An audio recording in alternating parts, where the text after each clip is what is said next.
एक तरफ तो लाइन ऑफ एक्चुअल कंट्रोल के ऊपर भारत और चीन के मामलात जो हैं वो तय नहीं हो रहे, लेकिन दूसरी तरफ इंडिया ने बड़ा एक अग्रेसिव पोस्चरिंग की है और इंडिया ने कुछ ऐसे शिप्स हैं जो डिस्पैच कर दिए हैं साउथ चाइना सी में।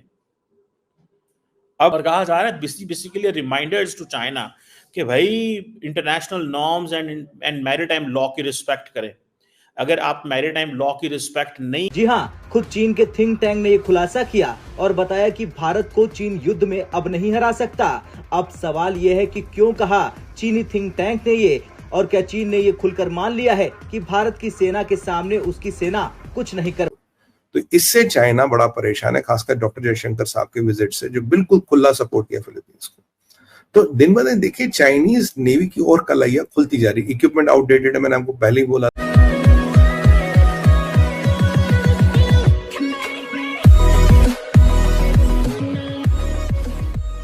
नमस्कार दोस्तों, अब यहाँ पर बात ये हो रही है कि भाई पहले एक चीज़ हुआ करती थी कि भाई चाइना का डर था, क्योंकि 1962 में भी यही हुआ था, 1962 की वॉर में भी यही हुआ था कि भाई इंडिया हार गया था चाइना से। लेकिन उसको अगर आप ठीक तरीके से एनालाइज करो ना, तो कई सारी चीज़ें आपको पता चलती है कि भाई हमने यहाँ पर, चाइना के पास एयरफोर्स नहीं थी, हमारे पास एयरफोर्स थी, लेकिन फिर भी हमने यूज़ नहीं की। पता नहीं क्यों नहीं की, नेहरू के दिमाग में क्या चल रहा था वो हमें आज तक समझ में नहीं आया। दूसरी चीज़ ये थी कि हमने यहाँ पर जो अटैक हुआ वो हमें पता ही नहीं चला। तीसरी चीज़ ये थी कि हमारे पास सैनिक थे, लेकिन उस समय पर वहाँ पर मौजूद नहीं थे और हम डटकर यहाँ पर सामना नहीं कर पाए, या फिर कहे कि हमारे चुनिंदा सैनिक ही वहाँ पर थे जिन्होंने यहाँ पर सामना किया।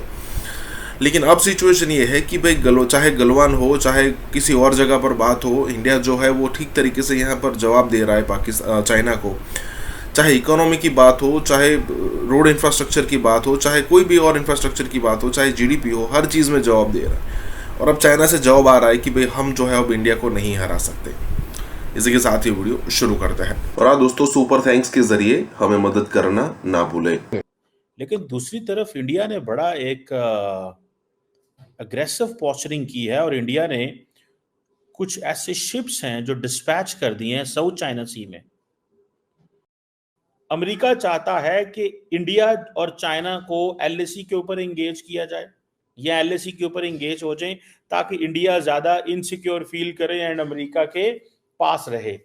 इंडियंस क्या चाहते हैं? इंडियंस चाहते हैं कि हम इस खित्ते से जंग को बाहर निकाल दें, हम यहाँ से निकलें और साउथ चाइना सी की तरफ चले जाएं, हम यहाँ से निकल जाएं और ईस्ट चाइना की सी की तरफ निकल जाएं, हम यहाँ से निकलें और ताइवान की तरफ निकल जाएं।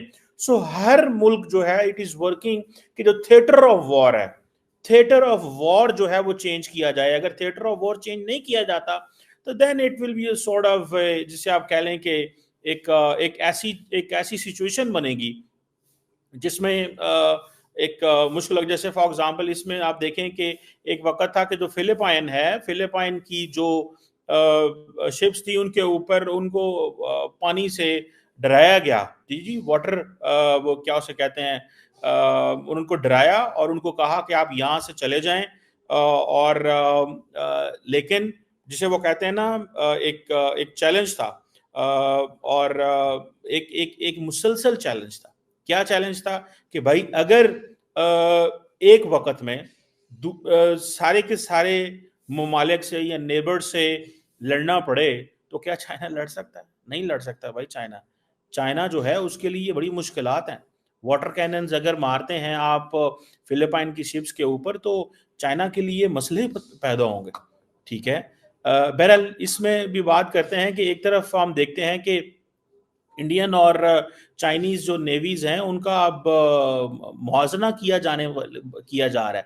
मिसाल के तौर पे कि जिसमें उसने बताया कि भारत के साथ युद्ध करना चीन के लिए बुद्धिमानी नहीं होगी। इसकी वजह बताते हुए थिंक टैंक ने बताया कि भारत के साथ युद्ध तो किया जा सकता है, लेकिन भारत को युद्ध में हराया नहीं जा सकता, और इसके पीछे की वजह भी थिंक टैंक ने बाकायदा बता दिया है।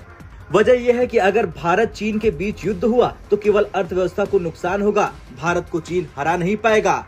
इतना ही नहीं, इसके आगे तो इस थिंक टैंक ने चीन की सेना की बेइज्जती भी की और कहा कि आज भारत अपने इतिहास के सबसे महत्वपूर्ण स्थिति में खड़ा है। वहीं गलवान घाटी झड़प के बाद भारत ने बहुत ही आक्रामक तरीके से पहाड़ी क्षेत्रों में अपनी स्थिति को मजबूत बनाया और इसके साथ ही साथ सड़क निर्माण और सैन्य इंफ्रास्ट्रक्चर के मामले में चीन को टक्कर दे दी। दावा यह भी है कि अगर भारत का सैन्य इंफ्रास्ट्रक्चर निर्माण ऐसे ही रफ्तार से आगे चलता रहा तो अगले कुछ सालों में भारत का सैन्य इंफ्रास्ट्रक्चर चीन को पीछे छोड़ दे। तो इससे चाइना बड़ा परेशान है, खासकर डॉक्टर जयशंकर साहब के विजिट से, जो बिल्कुल खुला सपोर्ट किया फिलीपींस को।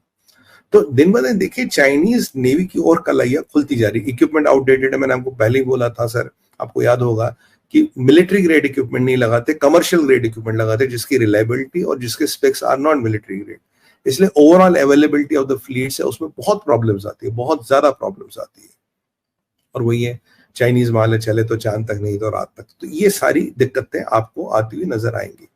ये रही नेवी की बात। और ये जो यूएस का डेवलपमेंट था, फिलीपींस का डेवलपमेंट था, इंडिया का था, जापान का था, ये चीजें काफी। अब जो चाइना चाहता था कि जो हीट हो वो इंडियन ओशन में हो, but by the grace of God, Mahakal की कृपा से, that heat is back to South China Sea, जो मैं प्रेडिक्ट कर रहा था।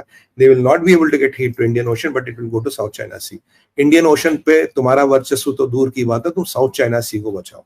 बिल्कुल वही परिस्थिति हो रही। They have to go and protect the South China Sea, forget the Indian. Strategic outlook है वो पाकिस्तान से हट के अब चाइना की तरफ आ गई है।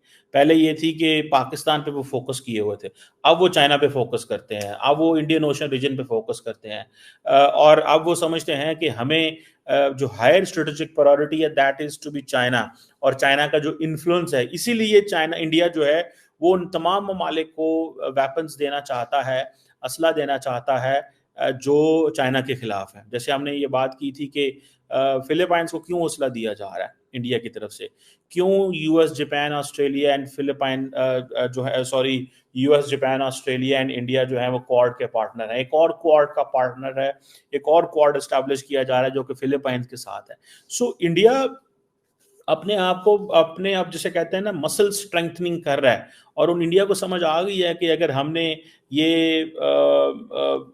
ये जो एक्ट ईस्ट पॉलिसी है और इंडो पैसिफिक पॉलिसी जो है